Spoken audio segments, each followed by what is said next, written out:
Good morning and welcome to the Coding Corner live office E&M coding Q&A. So welcome everyone. If you are on the live, thank you for being here today. If you are watching this on the replay, be sure to hit a follow button as well as the notifications so you get updates on all of the videos that get added to this channel on a regular basis. So now let's just start with a little bit of introduction and housekeeping for those of you that may not know me.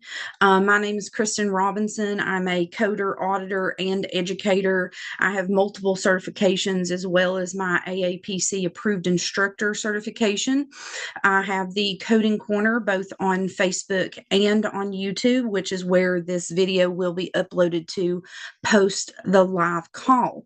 Again, this is an open forum call, meaning you all can come off mute and ask your questions as you have them. I did create a basic slide deck to keep us on topic, but overall, this presentation is going to be very back and forth, question answer, not just a strict presentation. Again, polite discussion only. We do not want to have any inappropriate discussion on the call. And remember that this call is being recorded and will be uploaded to YouTube post the live call. So just a quick agenda that I thought we could go through today. So we have our introduction. We've already went over our housekeeping. This is going to be specifically on Places Service 11 evaluation and management codes. We're going to go over some of the codes that are billed in Places Service 11 for evaluation and management. We'll also cover the medical decision-making table, and then we can end with any final Q&A that you all may have. So let's just get started on what are the E&M services in Places Service 11 or the office. So brief overview, our new E&M services are going to be our 99202 through 99205. Established E&M services are going to be our 99211 through 215, and our MDM levels go from straightforward to high medical decision making, and they can also be billed based on time spent. Now, for our new preventive services are 99381 through 387, and established preventive services are 99391 through 99397, and we will also look at our annual wellness visits or AWVs, G0402, G0438, and G0439. So that being said, I'm going to go ahead and open it up. If there are any questions specifically on how to get to a new or established E&M service, preventive services, or annual wellness visits. Now, remember, we will be covering these in each slide, but I want to go ahead and open it up if anybody has any questions about how to obtain these levels as far as E&M services versus preventive services, or when they can be billed together. So feel free to come off mute or drop your questions in the chat. I'm not seeing anything as of yet, so if you all don't have any questions, feel free to keep listening, and we will go through the remaining slides. Remember, you can come off mute at any time to ask your questions verbally. So when we are selecting a level for evaluation and management services for our regular evaluation and management, not for our preventive services, we have 4 types of medical decision-making that is recognized. We have straightforward, we have low, we have moderate, and high. Remember, this does not apply to a 99211 or a 99281. Welcome, Rashonda. Glad to have you. Okay, so medical decision-making includes establishing the diagnosis, assessing the status of a condition, and or selecting a management option. So with medical decision making, remember that this is defined by three elements. So we have COPA, we have data, and we have risk. So that's complexity of problems addressed, that's data to be reviewed and analyzed, and that's the risk of morbidity and mortality to the patient. So are there any questions specifically on selecting a level for our regular evaluation and management services? Remember, you can drop your questions in the chat or you can come off mute. Either way is completely fine for me. But if I don't see any questions, I will just keep moving along. If you think of something from a previous slide, feel free to still come off mute and ask it. We can always go back if we need to. So when we are talking about the MDM table, so we've already talked about our four levels, our straightforward, our low, our moderate, and high. So when we are talking about the three elements in the MDM table, we have our COPA, data, and risk, and those fall into, for COPA is minimal, limited, multiple, or extensive. When we are talking about data, that's minimal or none, meaning it could be just one or two tests, or it could be no test whatsoever. Limited, moderate, or extensive. When we are talking about risk, that is minimal, limited, moderate, and high. And when you're looking at levels, so we have new and established, and that is based on medical decision making or time. So when we are talking about a new level of a 99202, that is 15 minutes spent. Now remember, back in the day, if you all have been coding for a while, you know that we used to have a span of time. Well, I think it was as of the 2021 or 2023, I believe it was 21, when the changes happened in E&M, we went from using the 95-97 guidelines to the new medical decision-making format. They changed it from a span of time to a firm amount of time that has to be met or exceeded. So our straightforward levels for our new and our established, for a 202, you have to meet or exceed 15 minutes. For an established 212, that is 10 minutes that has to be met or exceeded in order to bill that service. Now, for our low level, for our 203 for new patients or our 213 for established, for a 203, you have to meet or exceed 30 minutes. And for an established 213, you have to meet or exceed 20 minutes for the established level. Now, for moderate, for a 204 for a new visit or a 214 for an established, for the 204, you have to meet or exceed 45 minutes. For a 214, you have to meet or exceed 30 minutes. And then finally, for our high levels, you have a 99205, you have to meet or exceed 60 minutes. And for a 215, you have to meet or exceed 40 minutes. And remember, if you are billing based on medical decision making, you must meet two of the three elements that are required to select for the medical decision making. And again, I mentioned it already, but I'll mention it again. Time must be met or exceeded if you are billing based on time. Now, let's go ahead and stop for a minute. Are there any questions specifically on selecting a level based on time, or any additional questions that may be on your mind about COPA data or risk? Remember, you can drop your questions in the chat, or you can come off mute and ask your questions. I'm not seeing any as of yet, but feel free to drop them if you think of anything. And remember, everyone, today is a live Q&A. It is much more fun when you all are asking questions and we get to have some conversation throughout the presentation. So this may be a little bit small, but this is our MDM table. So again, it's broke down by code, new or established, our MDM level, which we've already covered, and then we have our COPA data and risk columns. So what I thought we could do is we could break this down by column. Now, some of you all may be very familiar with how to select your COPA data or risk, but some of you may not. And I thought it would be a great option for us to go through it and kind of break it down step by step. Was the level of service slide the first slide? So our first official information slide was the new versus established, new preventive, established preventive, and our annual wellness visit services.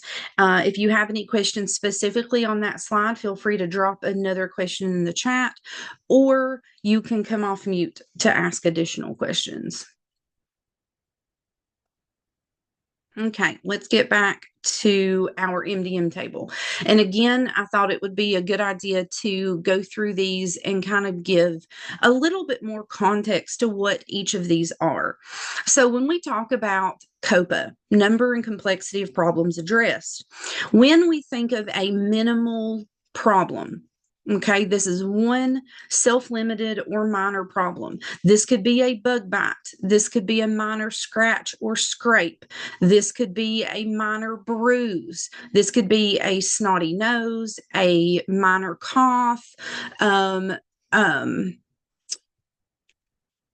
limited trouble breathing, not extensive trouble breathing. So this is something that requires little to no intervention by the provider. This could be as simple as needing rest or elevation or putting an ice pack on it, a Band-Aid with some Neosporin, or nothing at all. Okay. When we talk about a low level COPA, we're talking about several different conditions that can fall into a low level COPA. So this could be two or more self-limited or minor problems. So this could be a bruise and a scrape. This could be a snotty nose and a cough. So any type of minor problem, two or more, that can be taken care of with little to no treatment from the provider. In the low section, we also have what we consider a stable chronic illness. This is what we call a chronic illness at goal. This could be hypertension, where their blood pressure levels have been staying normal or normal to the patient. As we know, some patients that have hypertension run a little bit higher as their normal than, say, a patient that doesn't have hypertension. So this is a patient that is on a current medication level or treatment level that does not require change, whether that be changing the medicine, going up, going down. They are stable. No changes need to be made. What they're currently doing is working. This could also be an acute, uncomplicated illness or injury. So this could be a trip and fall. This could be a fall off of a bike, or this could be some other minor illness. So this could be your strep. This could be the flu. So this is something that does couldn't use treatment, but isn't mandatory to in order to recover. So for instance, if someone falls from their bicycle and they sprain their foot, or they have to be put in a boot or something like that, that is an acute, uncomplicated illness. They may only need like a simple x-ray. They find out it's not a fracture, so they put them in a boot and they send them on their way for rest, or maybe Tylenol, ibuprofen, something like that, that doesn't require extensive treatment. And then for, say, strep or the flu, you can recover from strep or the flu without additional treatment, but it does help. So with strep, there are certain medications that they prescribe that can help you get better sooner, but ultimately you can completely recover from strep without treatment. Same goes for the flu. Tamiflu is typically only recommended within the first 48 hours from getting the flu. So ultimately, if you see the provider at day 3 or more, they're probably not going to prescribe anything. They're probably just going to tell you to go home, rest, and get better. They may tell you to use something over the counter, but ultimately you can fully recover without additional treatment. Another element that falls into COPA could be a stable acute illness. So that means they may have been seen previously, maybe a couple weeks ago, the initial acute illness. They come back to see their provider, and the acute illness has not gotten worse or any change in the illness. So it's stable. It's basically not needing additional treatment and getting better. Then we have an acute, uncomplicated illness or injury that's requiring hospital inpatient or observation level of care. So let's say that they do have the flu, right? But they are severely dehydrated. So the patient goes to the observation level of care at the hospital. They give them some IV fluids, just regular straight saline, and then they're sent home. Once their fluid content is back up to whatever that provider's recommendation is, they get sent home. No other concerns or issues. They're probably told to come back if anything worsens. So that covers the low level of COPA. Now let's look at the moderate level of COPA. And remember, you all, feel free to drop a question in the chat or come off mute if you have any questions as I'm moving through the table. So when we're talking about moderate COPA, so this is one or more, and keep out, I call them call out words. Keep in mind or more. So that means one or more chronic illness with exacerbation. So that could be a patient that just has diabetes that's exacerbated by hyperglycemia, or they also have chronic kidney disease that's exacerbating it.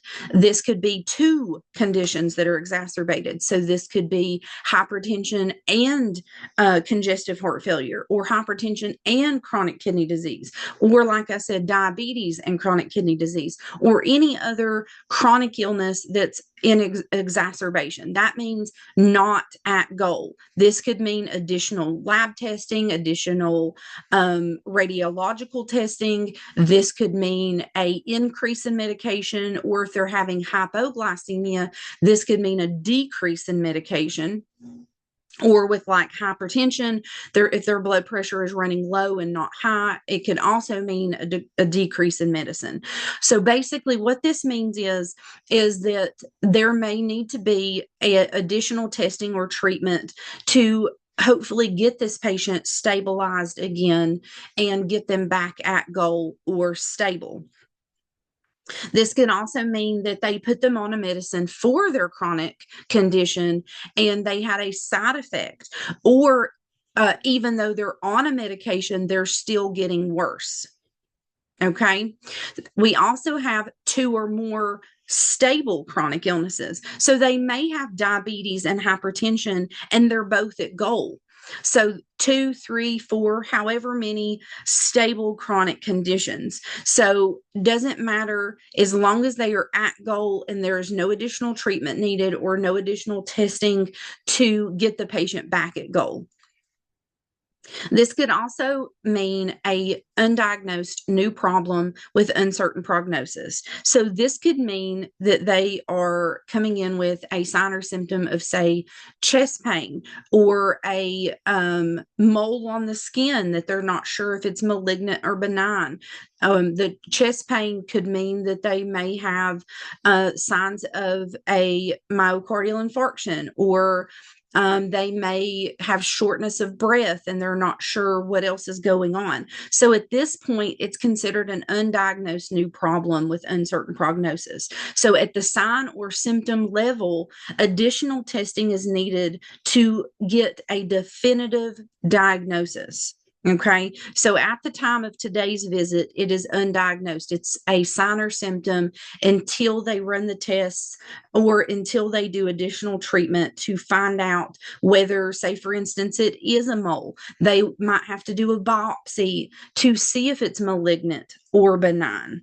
Or if they're having that chest pain, they may have to do an EKG and run a troponin level or whatever the case may be to find out what else it might be that's causing this chest pain. It could also be an acute illness with systemic symptoms. So when we talk about systemic means it's affecting more than one body system. So let's say this is one of my favorite examples for this particular type.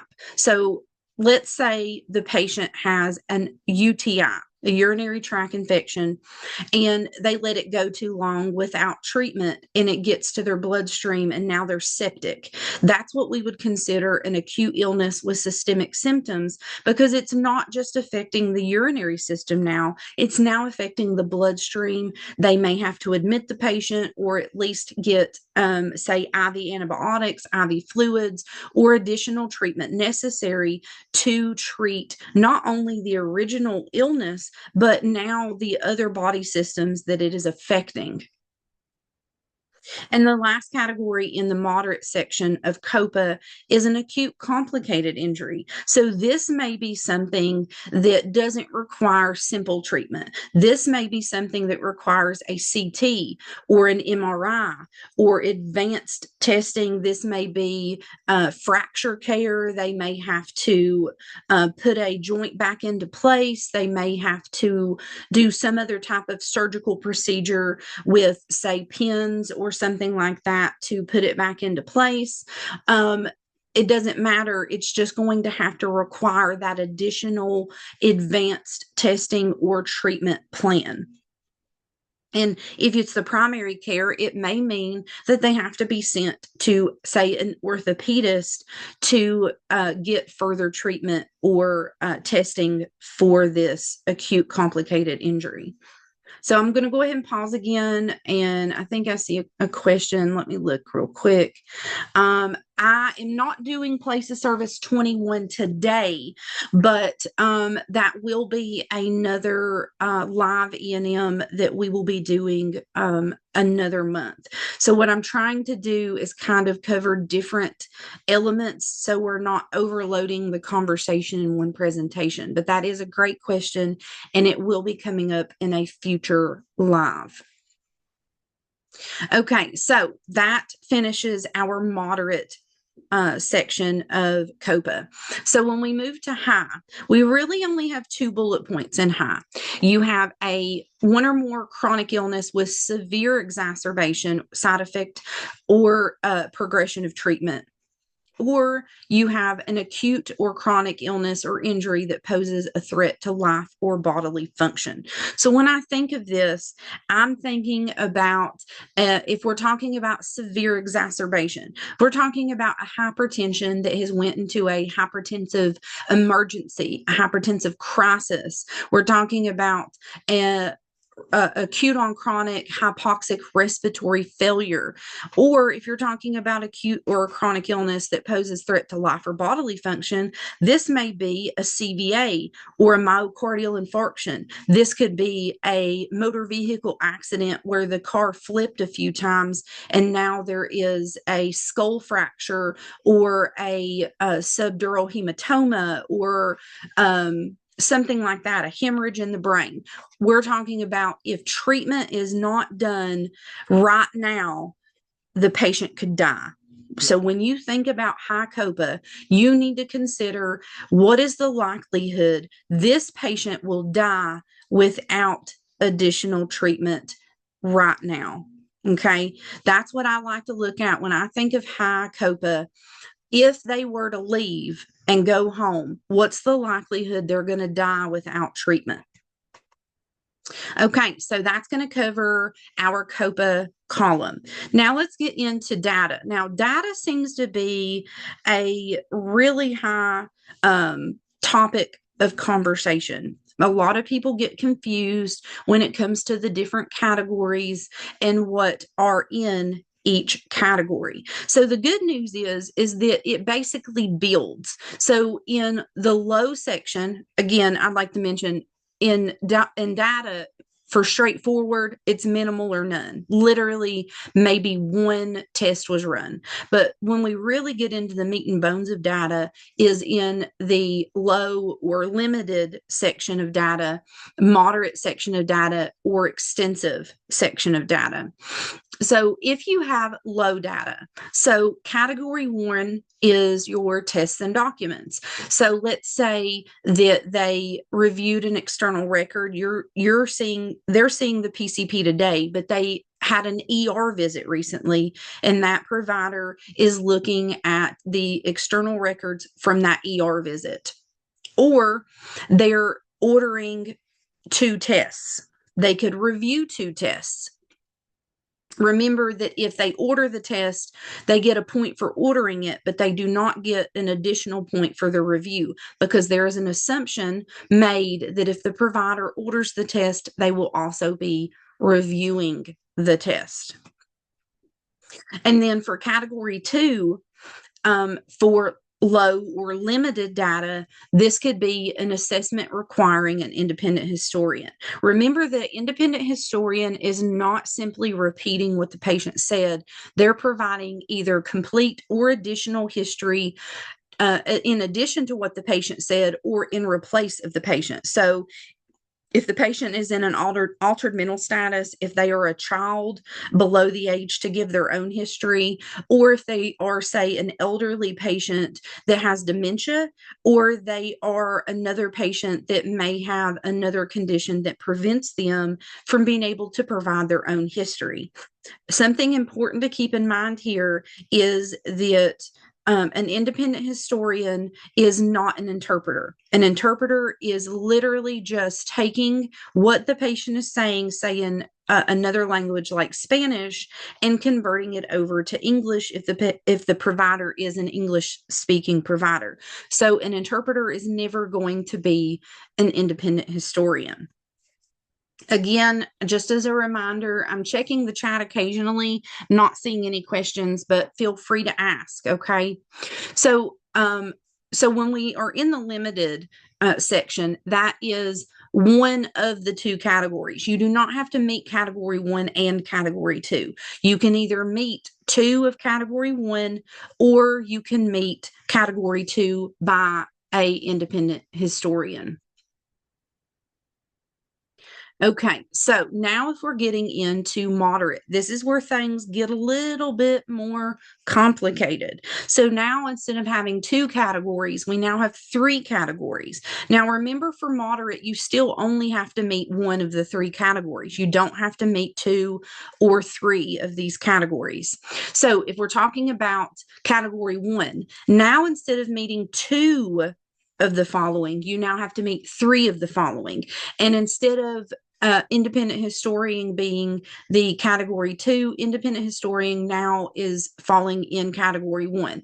So this could be 3 tests reviewed. This could be an external note and 2 tests reviewed, or 3 tests ordered, or it could be 2 tests and independent historian. Any of the above can fall into category 1. Just remember, you have to have 3 of them. Or you can meet category 2, which is an independent interpretation of tests. So when we talk about an independent interpretation means that another provider has already billed for this procedure, and this provider that's looking at it today is providing their own interpretation and not simply going off the review interpretation of the previous provider that has already billed this test. For instance, the PCP sees the patient and does an x-ray. They're not sure if it's a fracture. So they send them to the orthopedist. The orthopedist looks at those radiology films, and they make their own independent interpretation. They're not billing for that x-ray again. They're just making their own determination of the film itself. Same goes for labs. If they are looking at the lab itself and not the result from the other provider, they can bill an independent interpretation of that laboratory test. And then category 3 is discussion of management or test interpretation with another physician or other qualified healthcare professional.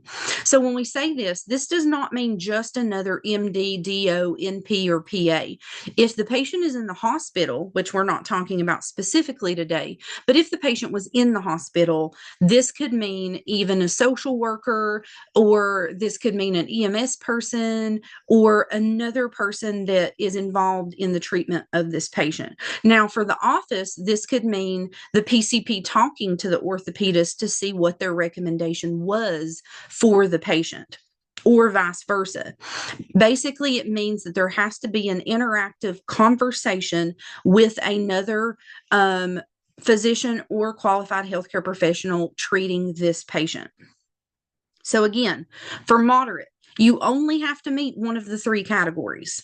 Now, when it gets even more muddy is when you get to extensive or high data.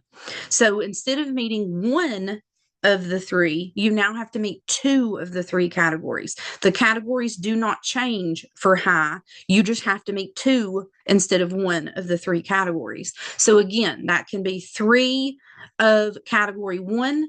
That can be the independent interpretation, which is category 2, or that can be the discussion of management of the patient. So you have to have 2 of those 3 categories to meet high or extensive data. Again, I'm going to pause for a minute to see if there were any other questions in the chat. And just a side note for a couple of you all that have dropped your information in the chat, this is an educational only session and does not have CEUs attached. So I just wanted to throw that disclaimer out there in case you were misinformed that this was a session that included CEUs. So if there are no questions on data, we're going to move on to the risk column. I have a question. Yes, ma'am. Okay. I'm getting confused on the actual, like, a test performed.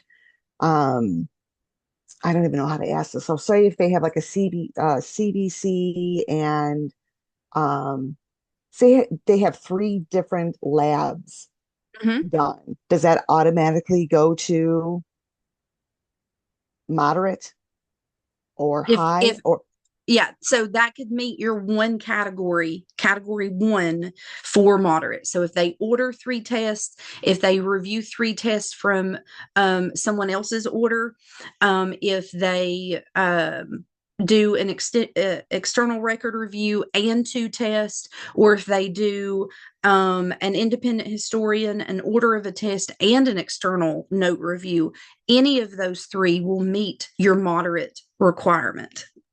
Okay, thank you. Yes, ma'am. So, any other questions about data before we move forward to risk?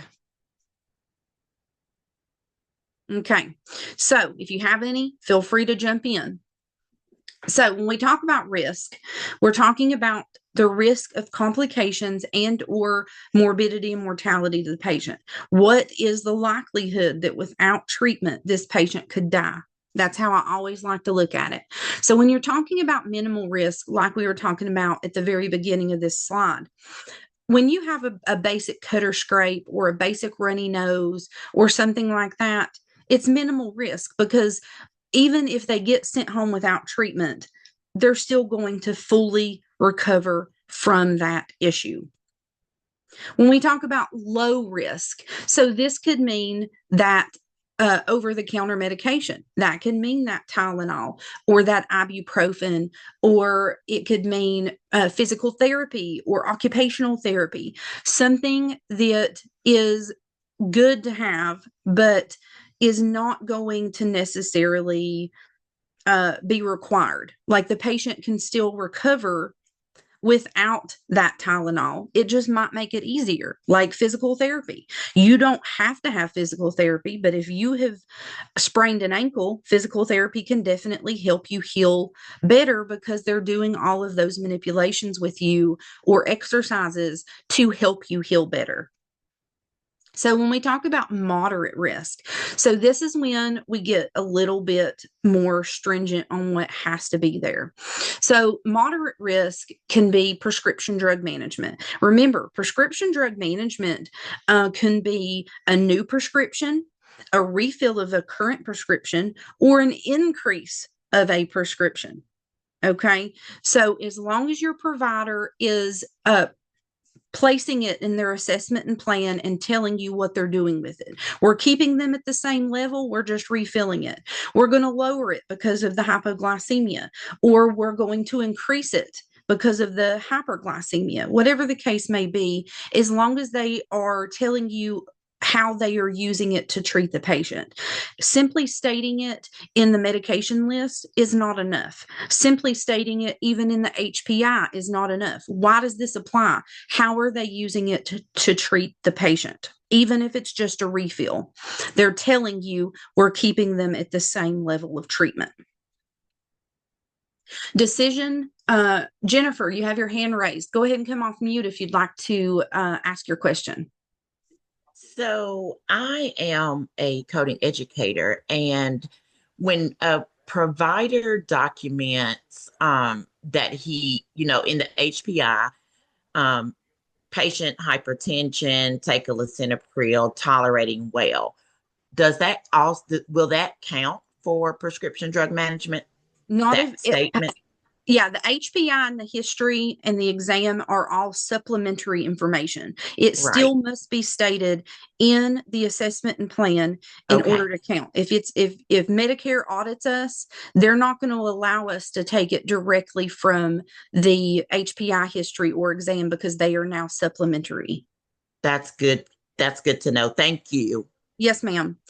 Okay, so the next element in moderate risk is decision regarding minor surgery with identified patient or procedure risk factors. So let's step back for a minute. When we go back to low risk, it doesn't have it on this chart, but low risk could also be decision for minor surgery without identified risk factors. So if they decide to do a trigger point injection and they don't give risk factors to the patient or benefits of the surgery or whatever, they're doing a minor surgery without risks and benefits. That falls into low risk.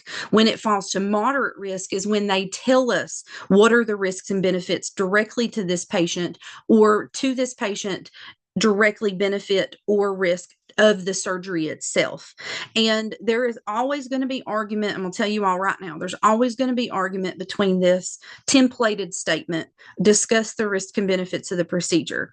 Black and white, it's probably going to meet. But best practice, especially if you're like Jennifer, I believe, that says she's an educator. I'm also a provider educator, and I make sure I tell my providers, templates are great, but let's use a little bit higher specificity. What is it to this particular patient?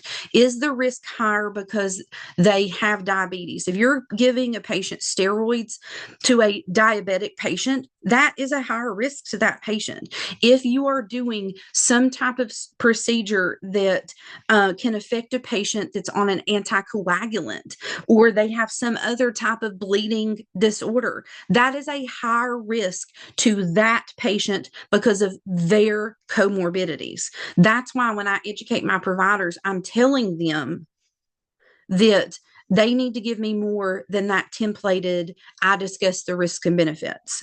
Okay. Like I said, black and white, it can count, but let's use best practice and high specificity when we are educating our providers. So the next one is decision regarding elective major surgery without identified risk factors. And again, on a side note, in case you all already don't know this, minor and major surgery is not defined by a global period. It is defined by the risk and benefit to the patient. So just because it doesn't have a global, for instance, a TAVR is actually a pretty serious procedure, but doesn't have a global on it. And if that patient has extensive coronary artery disease, or they have history of a CVA or other things that put them at a higher risk, it's still a major surgery to that patient. So I like to make that distinction because a lot of people look at minor and major surgery based on whether they have a global period. And that's just not the case, because you may be doing a major procedure on a patient that has a global period, but they're a healthy patient. They don't have any history of any serious comorbidities that are putting them at a higher risk of having this procedure. And then the last element in the moderate risk category is a diagnosis or treatment that significantly limits by social determinants of health. So when we talk about social determinants of health, we're talking about someone that might be homeless. Okay, it's going to be really hard for them to keep a wound clean and put medication on it if they're sleeping on the ground or in a tent somewhere or in their car. Okay. It's going to be much harder for them to take care of that wound. If it is an elderly patient who can no longer drive and doesn't have anyone helping them, it's going to be a whole lot harder for them to get their medicine if they don't have like home delivery or something. So that is a social determinant of health. If it is a patient that is at a lower economic rate. So they're living in low income housing, or they're on Medicaid, and they can't afford that brand name medicine that's going to cost $1,100. That is a social determinant of health that will affect the health of the patient because they either can't get there, they can't afford it, they can't keep it clean. So just remember that when we're talking about significantly limiting their health. Okay. Any questions about moderate before I move to high? Okay. Feel free to come off mute if you have questions. Okay. So when we get to high, this is basically the most detailed that must be there. Okay. So when we talk about high risk, drug therapy requiring intensive monitoring for toxicity, this is not monitoring for efficacy. We're not looking to see if the drug is doing its job. We are looking to see if it is going to harm the patient with too much or too little of that drug. Heparin, Lasix, amiodarone for patients like with AFib. If it is done especially if it's done in the hospital, this is not as much in the office, because typically in the office, these are going to be by mouth. And typically by mouth drugs are not considered monitoring for toxicity unless you're talking about, say, Coumadin, where you have to go and have your PT-INRs done regularly to ensure that you're getting the proper dosage. But unless you have other comorbidities, most other drugs in the office setting will not be monitored for toxicity. And another note to keep in mind here is that if monitoring is done less than every quarter, it's not monitored for toxicity. It needs to be done less than every quarter in order to count for monitoring for toxicity. And as we know, if you are familiar with Coumadin clinics, they are absolutely done more often than quarterly. So if your provider's only ordering biannual blood work or yearly blood work, that absolutely does not count. Decision for elective major surgery with those risk factors and benefits. We already talked about risk and benefits. Black and white, they can put the template. Best practice, they need to tell me why this patient is at high risk. Decision regarding emergency major surgery. So typically this isn't going to happen in the office, but if it does happen, let's say we have that patient that, for instance, say they have an extensive wound or all the way to the bone, and since they saw them last, it has developed gangrene and it is basically rotting. Well, this may mean I'm admitting you to the hospital today and we are going to have to amputate that leg. Is the likelihood of that happening normal? No. Can it happen? Yes. Okay. So that's a good example that comes to mind immediately, right? Is that we have to do something now to ensure this patient's life. And then, of course, if we were talking about in the hospital, that could mean taking them to the cath lab because they're having an MI and that they're having a emergent intervention, something like that, which we'll get more into on another call. Then we have decision regarding hospitalization or escalation of care. Now, remember, this isn't just admitting the patient to the hospital. This patient could already be in the hospital and need to go to ICU, or they have they get moved to palliative care because they're at end of life, something like that, or they're having to go to a long-term care facility that requires extensive monitoring of the patient. But again, that's not typically going to happen in the office. But if they do have to admit them from the office, that can be considered hospitalization or escalation of care, obviously. Then we have decision not to resuscitate or to de-escalate care because of poor prognosis. So the palliative care example really falls into the de-escalation of care because the likelihood this patient is going to pass on is very high. But remember, something very specific I would like to keep in mind here is that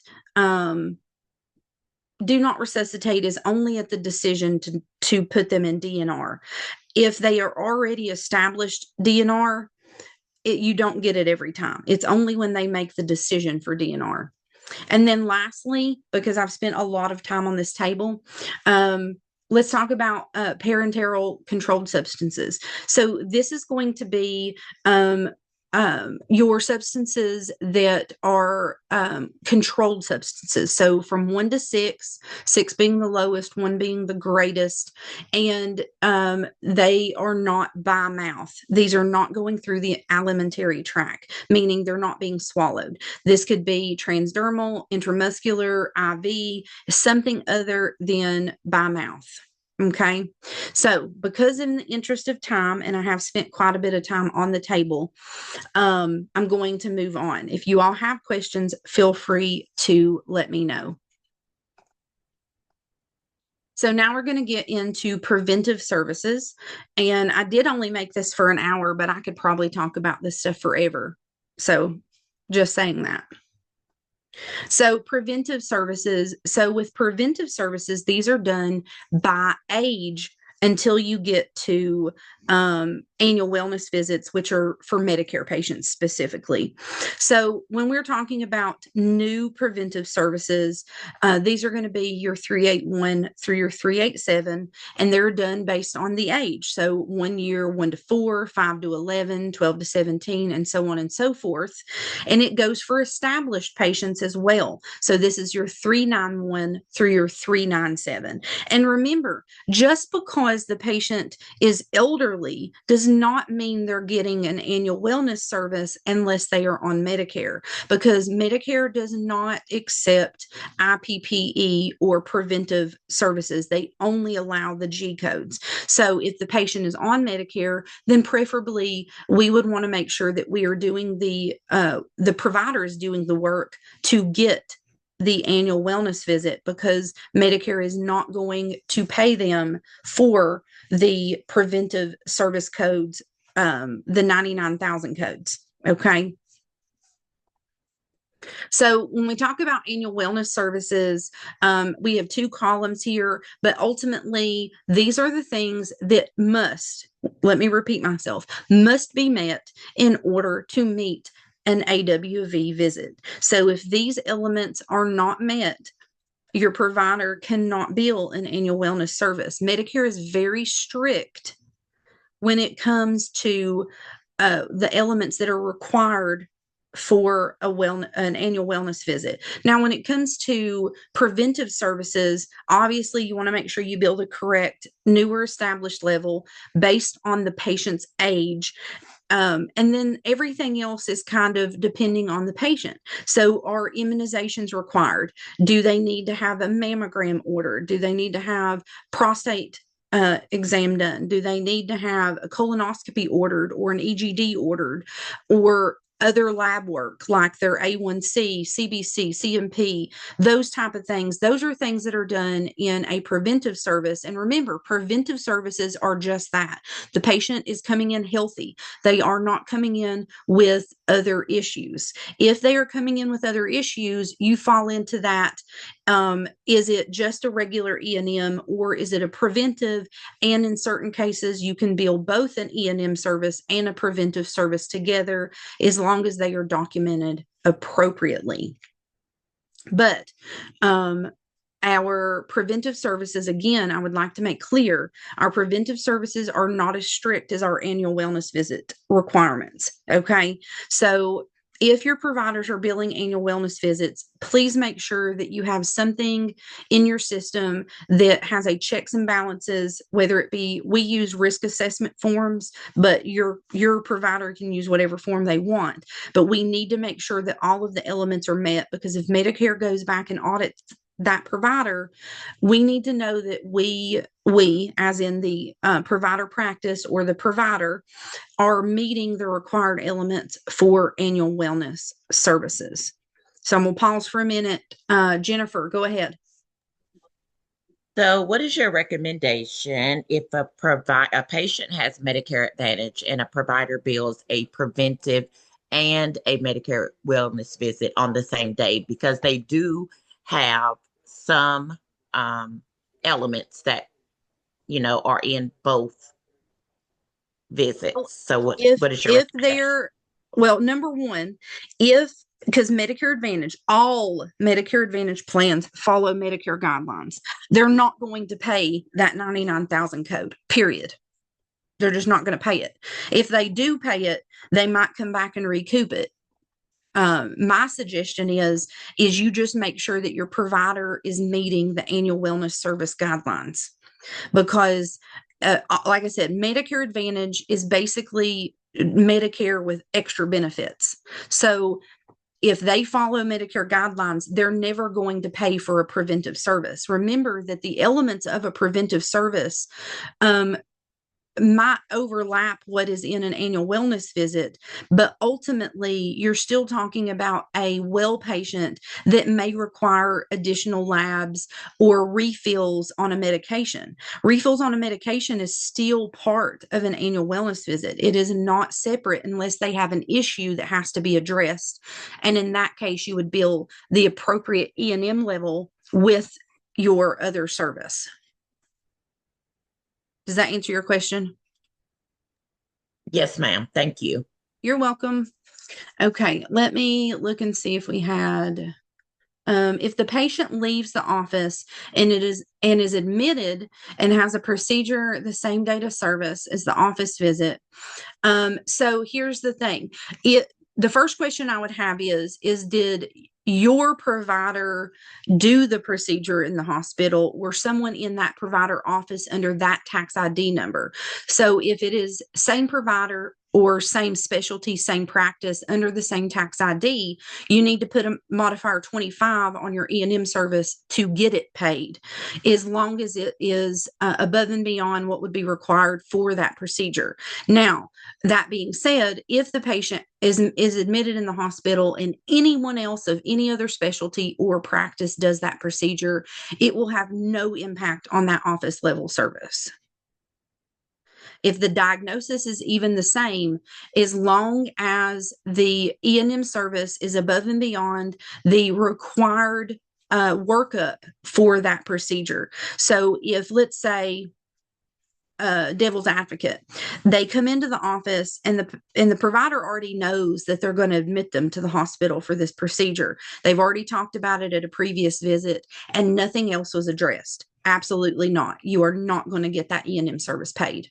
If they are coming in knowing they're going to have that admission and that procedure done, but they also have to have other testing like lab work or other medications addressed for that issue, that would be what we would consider above the normal workup for the procedure itself.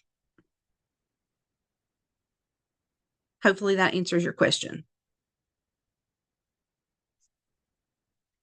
Okay, so we have 4 minutes left. My last slide is really just some final tips and takeaways, just stating that if you are billing based on medical decision making, remember you have to have 2 of 3 elements, which would be 2 of the 3 COPA data and risk, or you have to be billing on total time spent. And on a side note, let's please make sure that our providers are not using a template for their time spent either. I never like seeing a provider that puts 60 minutes or 30 minutes or 50 minutes on every single patient they see, because I can guarantee you that if a auditor ever does a time study on your provider and they're only in the office 8 hours a day and they're seeing 12 hours worth of patients, there is going to be some issues. So that being said, I want to thank everyone that has attended today's live call. Again, those of you that attended the live call, I will give you the information necessary for you to obtain the slide deck for today's presentation. For those of you that may be watching this on the replay on YouTube, I want to thank you all for watching this. Feel free to follow and subscribe my page, The Coding Corner. I also have the page over on YouTube and on Facebook. And if you would like to follow me on LinkedIn, I also have an account on LinkedIn. If you have any suggestions or questions that you would like answered, feel free to message me over on LinkedIn. That being said, I hope everyone has a great rest of your day, and thank you for attending.